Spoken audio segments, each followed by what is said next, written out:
It's totally fine. I have a lot more stories. That you do. Yeah. That you do. Guilty as charged with the stories.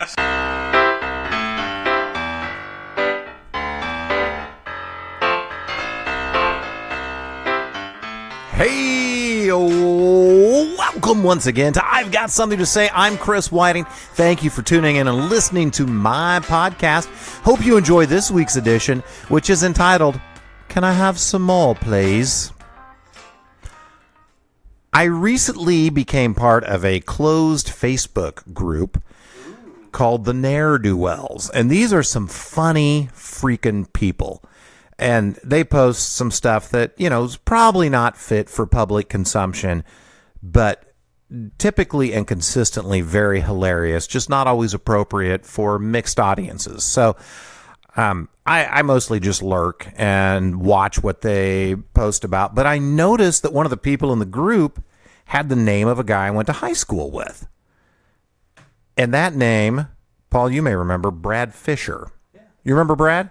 Yeah, so I go and check out his profile. Sure enough, it's the guy. It is. It's not some other Brad Fisher. It's not some, some interloper, hey, I think I'm Brad Fisher, but I'm not the one you went to high school with. No, it was the Brad Fisher.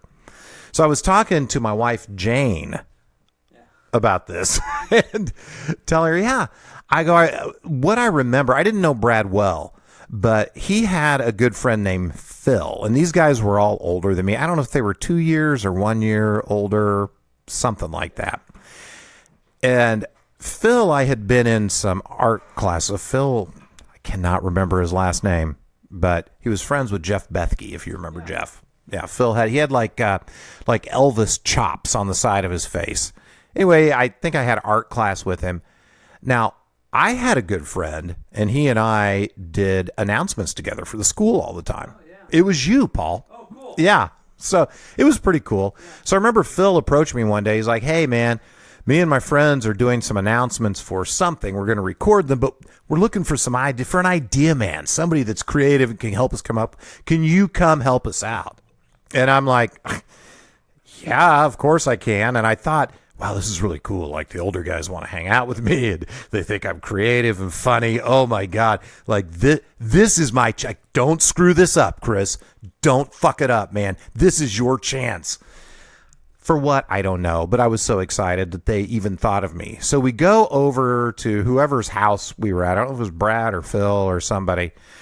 We're talking about ideas, and then one of them was like, hey, you know what might help? And he comes in with a bag, and in this bag are a bunch of little airplane bottles of alcohol. I'd never had any alcohol before in my life. I don't know when I was 16, 15, so I don't know, somewhere in there. And so they're each taking give me the Doers, and I'll take the Maker's Mark or whatever. And I don't even know what these different spirits are. I didn't even know they were called spirits back then. I just knew it was something I probably shouldn't do, but I was going to do anyway. So I'm looking at the bottles, and I'm thinking, well, there's one called Beefeater. I like beef. Maybe I'll go with that one. I've never turned down red meat in my life.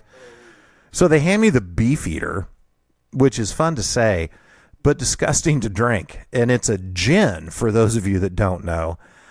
None of it tastes good, especially straight, especially when you've never had it before in your life and developed any kind of a taste for it. So they hand me the Beefeater, and all I can say is thank God it was a small bottle. So I sucked it down slowly, thought, oh, this is terrible. I'm never going to drink alcohol again. Gross. Everybody was right to tell me not to drink it. I'm done. No big woo. Well, then I go to my friend Paul's house for dinner, and we're friends. We're good friends at this point, but I'm not like in where I know your mom real well or whatever. So we're having dinner at your house, and she made a delicious dinner. Lots of good foods, heavy on the creams and rich fats. Very delicious.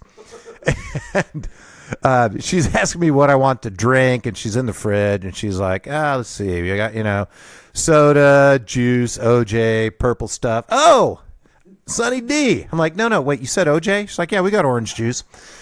So she pours me a glass of orange juice, and I taste this orange juice, and I'm like, oh God, there's something not right. This orange juice isn't good. But I don't know her well enough. I don't want to disrespect a woman's orange juice in her own house in front of her.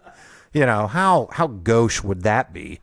So I'm thinking, you know what I'm going to do is I'm going to just drink this down quickly, and then I'll get some water, because water tastes better than whatever's wrong with this orange juice. So I'm finishing up, and your sweet mother apparently notices that I'm about out of orange juice, so she gets up, anticipating my needs, goes and gets the pitcher and pours me another big glass. And I'm not self-assured enough, and I don't want to make anybody upset, to say, hey, no, that's okay. I don't want any more orange juice. I'm just, thank you for the orange juice. It's so nice. So I'm drinking it again, and it's been 2 big glasses. It's probably half the pitcher of the orange juice that was in there. And then, do you know your brother Phil? I do, yeah. Okay, so he comes down the stairs at your house there, opens up. Yeah, he's a cool guy. And he opens up the fridge, and he's like, who the hell's been drinking my screwdrivers, man? So apparently Phil had made a pitcher of screwdrivers.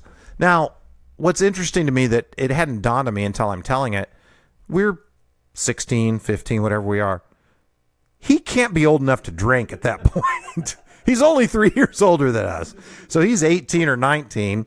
But, you know, apparently he's got his own pitcher of screwdrivers that he just keeps handy in the fridge, which is so badass.